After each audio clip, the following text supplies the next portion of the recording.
Salut à tous, aujourd'hui on va parler de la plus grande héroïne de chez DC et plus précisément de par où commencer ses comics. Je veux bien évidemment parler de Diana Prince aka Wonder Woman. Et aujourd'hui on va parler d'un endroit idéal pour démarrer les comics de l'Amazon avec Wonder Woman Terre 1 de Grant Morrison au scénario et Yannick Paquette au dessin.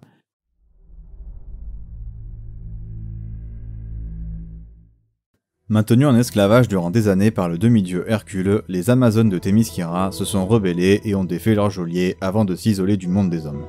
Des siècles plus tard, la jeune princesse Diana sauve le pilote écrasé, Steve Trevor. N'écoutant pas les ordres de sa mère, la reine Hippolyte, elle s'enfuit avec Steve vers une contrée étrange, les États-Unis d'Amérique.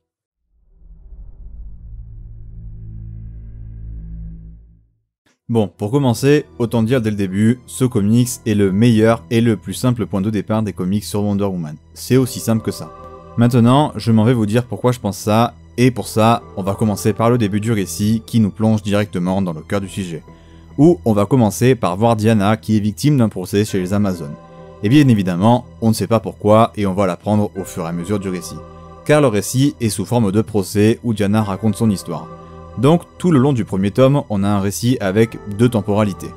Une avec le procès et une dans le passé où se passe du coup la vraie aventure qui amène au procès. Et franchement, c'est très intéressant comme technique narrative, c'est vraiment cool, plutôt innovant et assez inattendu. Le rythme est vraiment très bon et plutôt rapide. Les scènes de dialogue ne rallongent à aucun moment le rythme, bien au contraire, et les scènes d'action arrivent bien à des moments bien propices et vraiment très intéressants. C'est super bien géré et d'ailleurs, certains passages sont vraiment violents, autant psychologiquement que physiquement, notamment dans le passé des Amazones avec Hercule. D'ailleurs, on voit quelques passages de ce passé dans les deux premiers tomes et il est franchement super intéressant. En parlant des Amazones, elles sont beaucoup présentes dans le récit et sont vraiment bien exploitées et explorées. Ce qui est vraiment excellent pour les découvrir. Déjà, on apprend à connaître les us et les coutumes des Amazones. Et c'est de 1, très bien fait, et de 2, ultra intéressant. Et ça passe par plein de choses. On voit par exemple les objets qu'elles utilisent, que ce soit leur magie, leur lien avec la nature, leur immortalité, leur tradition, leur politique, que des concepts hyper intéressants dans leur développement qui à la fois sont intéressants en eux-mêmes, mais aussi pour ce qu'ils impliquent pour le monde et aussi pour Diana bien évidemment. Grant Morrison prend vraiment son temps pour développer le lore des Amazones, franchement c'est vraiment un gros point fort que j'ai vraiment aimé dans le récit. Sinon, le récit est vraiment une magnifique et intelligente façon de revisiter les origines de Wonder Woman. En gardant bien sûr les bases de l'histoire des origines de Diana, mais en modifiant les thèmes abordés, la façon dont se déroulent les événements, et avec bien sûr une écriture plus actuelle que bien évidemment l'écriture de l'époque. C'est vraiment fait de manière intelligente et ça permet tout simplement de raconter une super histoire, iconique, et de la rendre lisible surtout pour les lecteurs d'aujourd'hui. On est donc sur une véritable aventure également, qui va amener Diana à s'apercevoir de ce à quoi ressemble le monde des hommes en profondeur en allant dans plusieurs endroits du monde sur les deux tomes. Puis franchement, c'est vraiment trop un plaisir de découvrir le monde avec les yeux de Diana. C'est vraiment cool parce qu'elle a des yeux neufs, elle porte des jugements neufs en tant que femme ayant grandi sur l'île du paradis. Ça rend le personnage passionnant. Mais je reviens sur Diana plus tard. En plus de ça, lors de l'arrivée dans le monde des hommes de Diana, elle est vraiment écrite de manière très impactante pour elle et la façon dont les actions et les découvertes s'enchaînent rendent ce moment vraiment spécial et c'est nécessaire au vu de la fameuse grandeur du moment justement. Sinon, quand on parle des thèmes abordés, évidemment, le féminisme arrive en premier et il est au centre du récit, comme dans la majorité des récits sur Wonder Woman. Ici, c'est franchement bien traité et surtout vraiment intéressant dans le développement à la fois de l'histoire mais aussi de tous les personnages féminins du récit. En partant déjà dès le début du récit et de la soumission imposée par Hercule aux Amazones qui finissent par s'en réchapper en le tuant et en se rebellant de manière spectaculaire. Donc forcément, le savoir et la volonté d'agir sont aussi un des thèmes principaux du récit. Et en parlant d'Hercule et des Amazones, ça me permet d'aborder le parallèle entre la vie d'esclave des Amazones et celle du véritable esclavage qui a lieu dans notre histoire. C'est vraiment une façon très pertinente d'en parler et vraiment trop intelligente. Mais globalement, le récit est vraiment très nuancé dans ses propos et vraiment subversif. Globalement, on est donc sur une histoire simple mais très efficace due au lore bien installé avant que l'histoire s'enclenche. Et une fois que la fameuse histoire s'enclenche et commence réellement dans le présent, une technique de narration est utilisée et qui est vraiment très intelligente et qui en plus fait partie intégrante du lore des Amazones développé par l'auteur, c'est qu'il y a beaucoup de paroles surtout et de prémonitions de la part des différentes oracles de l'île du paradis qui annoncent des futurs possibles sans vraiment nous en révéler, c'est très cryptique.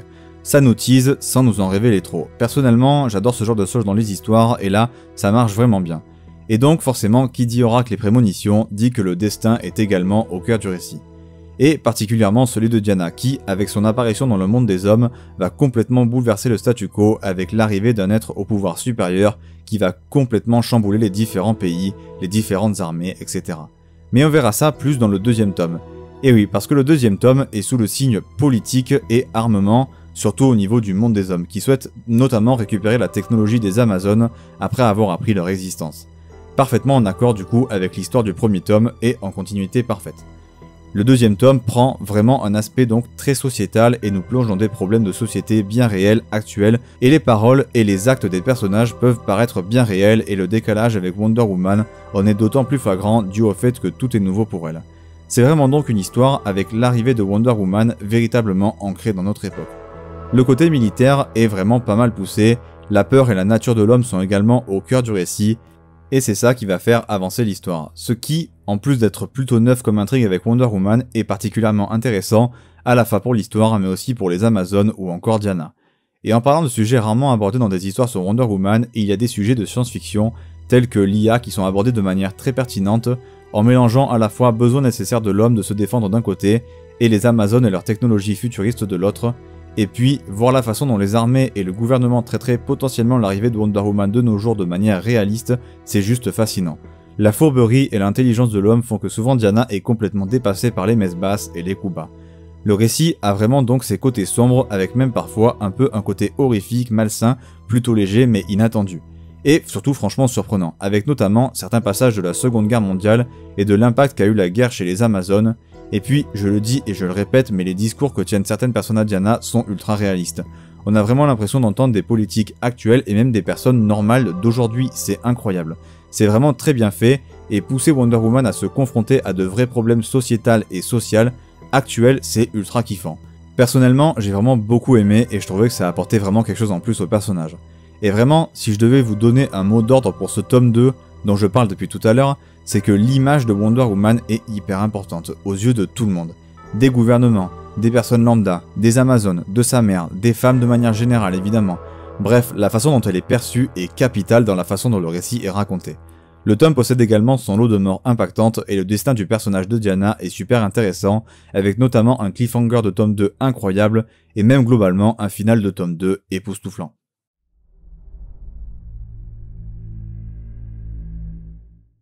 Alors pour aborder la partie personnages, je vais évidemment aborder en premier lieu les personnages secondaires, ou du moins tous les personnages qui ne sont pas Wonder Woman finalement.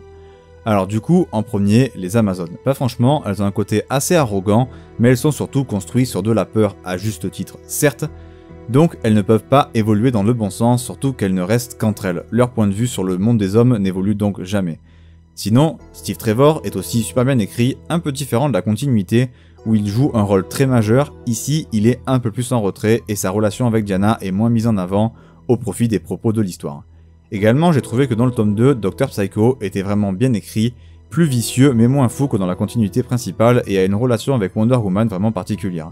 Il est clairement moins caricatural que sa version originale, donc plus réaliste mais aussi plus oubliable paradoxalement. La majorité des persos secondaires sinon sont plutôt cool et bien écrits de manière globale, et également la grande majorité des dialogues sont vraiment très bons et servent parfaitement à développer les personnages. Mais du coup, c'est l'heure de parler de Wonder Woman. Bon déjà, évidemment, on a une Wonder Woman à ses débuts, chose plutôt cool et intéressante de manière générale. Mais là, c'est Grant Morrison qui écrit le comics, et que l'on aime ou qu'on n'aime pas le style du bonhomme, on ne peut que reconnaître que c'est vraiment un scénariste ambitieux et qui travaille super bien ses personnages. Donc il tire vraiment bien parti de ce constat de base. Et donc déjà, première chose intéressante, toute l'éducation et donc le développement de Diana passe par l'expérience horrible de sa mère avec le monde des hommes qui en plus date de 3000 ans. Donc on peut pas dire que c'est la meilleure façon de voir le monde. Et malgré ça, Diana va passer outre les enseignements de sa mère et de ses sœurs Amazones et laisser une chance aux humains. Preuve de sa bonté, et ce malgré le fait qu'on lui ait répété toute sa vie à quel point le monde des hommes était dangereux. D'ailleurs, au début, Diana cherche à tout prix à trouver des petits plaisirs simples de la vie, dont elle est souvent privée dû à sa nature particulière au sein de Themyscira, notamment car Diana a toujours eu un destin que sa mère essaye de contrer depuis qu'elle est née, en l'empêchant de faire ce qu'elle souhaite. Et vraiment, la naissance de Diana, de son père, aux raisons pourquoi sa mère l'a faite, et ce que ça entraîne en termes de destin, fonctionne vraiment trop bien, en plus d'être vraiment très nuancé dans son propos et inattendu. On finit par savoir que Diana a une destinée horrible envers le monde des hommes et qu'elle s'efforce de changer. Également, la relation de Diana avec sa mère est au cœur de l'histoire des deux tomes, et franchement, elle est très bien écrite et plutôt vraiment intéressante, c'est très cool. Ensuite, on va s'apercevoir, au fur et à mesure du récit, que Diana souhaite imposer un changement à Themyscira, faire changer leur mentalité, les pousser à évoluer, à s'ouvrir au monde. Sinon, pour en revenir à Diana, évidemment, je vais passer en revue le caractère du personnage.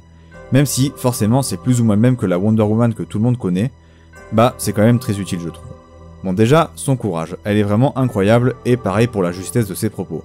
Elle est vraiment prête à tous les risques pour sauver tout le monde, elle est juste, intelligente et courageuse, et bien évidemment, elle est belle, forte et sage. Là, évidemment, je parle de son évolution finale. Ces différents caractères que je vous ai cités, elle ne les a pas au début du récit, parce que bien sûr, elle va passer par une grande évolution durant le récit et les deux tomes, et une des premières raisons de cette évolution est son arrivée dans le monde des hommes. Parce que vraiment, le choc que ressent le personnage dans son arrivée dans le monde des hommes est ce qui va la faire grandir, et puis, une fois dans le monde des hommes, le personnage va devoir faire un choix, car elle peut littéralement imposer sa volonté et forcer tout le monde à changer, elle va donc devoir apprendre la nuance et aussi que les choses sont bien plus compliquées qu'il n'y paraît, et puis, chose également intéressante qui va jouer sur le développement du personnage, c'est qu'une fois dans le monde des hommes, Diana vieillit un peu plus vite, elle ne peut donc pas rester éternellement.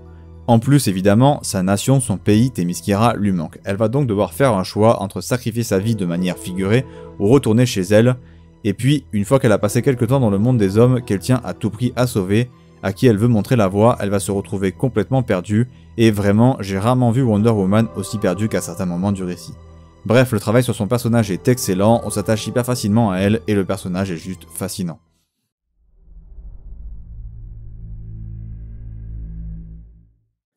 Bon alors, au dessin, on a le génial Yannick Paquette, qui fait un taf monumental, et donne au récit un aspect absolument unique et magnifique, en parfait accord avec son personnage. Déjà, le découpage est très certainement le plus beau visuellement que j'ai vu de ma vie, avec des transitions entre les cases qui sont juste splendides et hyper inventives.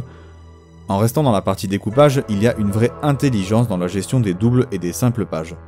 Et puis évidemment, qui dit Themyscira dit bien sûr paysage splendide, et là encore Yannick Paquette dessine des paysages absolument magnifiques. Tous les paysages sont plus beaux les uns que les autres, et parfois ils sont également bien plus sombres et austères une fois arrivés dans le monde des hommes. On a également des personnages d'une beauté incroyable, tous parfaitement dessinés. Le récit est quand même bien rempli d'images sacrément iconiques, mais aussi d'images magnifiques, pleines de poésie, d'innocence et de découverte. Et bien évidemment, de très bonnes scènes d'action, bien que rares, elles sont également super agréables à l'œil.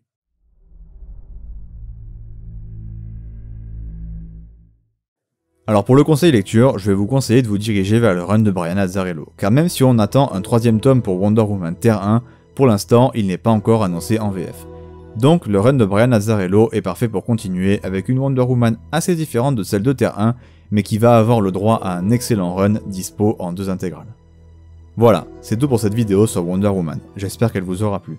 Le personnage est vraiment trop intéressant en comics et je continuerai donc à faire des vidéos pour vous dire par où commencer ces comics, car c'est un de mes personnages préférés, toute écurie confondue.